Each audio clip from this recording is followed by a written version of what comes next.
Hi, my name is Constance, and growing up, I didn't go to school. I didn't go to church.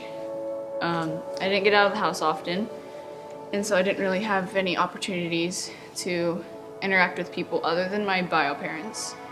They were alcoholics, and so most of the time all they did was either fight or they passed out on the couch. So I felt like I was on my own for the first 10 years of my life. I never thought about God, and I don't even remember knowing who God or Jesus was. I think probably if I had been living with them any longer, I probably would not be here right now. Yeah, and then I went into foster care, where I met Julie and Neil Hershberger, my foster parents at the time. And they went to Catalyst, and so they took me here to church for the first time. That was a fun experience. October 12th, 2018, they adopted me, and I became Hershberger.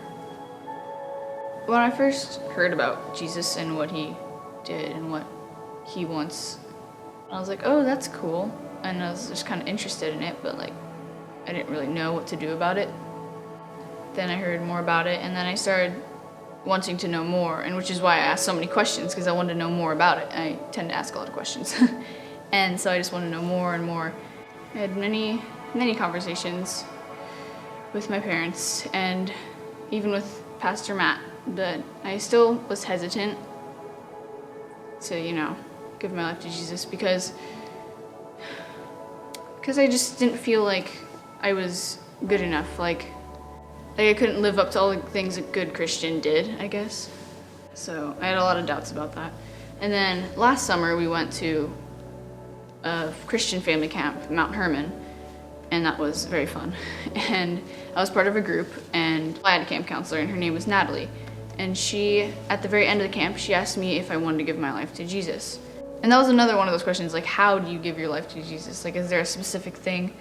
Like is there a specific way you should sit? That question was answered when my dad told me he gave his life to Jesus sitting in his closet when he was younger. So it doesn't really matter how you give your life to Jesus as long as you give your life to Jesus. Even though I was still having doubts about that, I said yes, because I wanted to. I guess you could say he saw something in me that I didn't, I guess. Like, despite all that's happened to me, there's still, there is still hope, I guess, for me. My parents, Natalie and I, we all got together, and I prayed to accept Jesus. And I'm really thankful for Natalie asking me and praying with and for me about that. And I'm also thankful for my adopted parents for answering all my questions patiently, because I had a lot of them. So even though I still have doubts about living life as a Christian, today I'm getting baptized because I know Jesus loves me and he has given me a new beginning.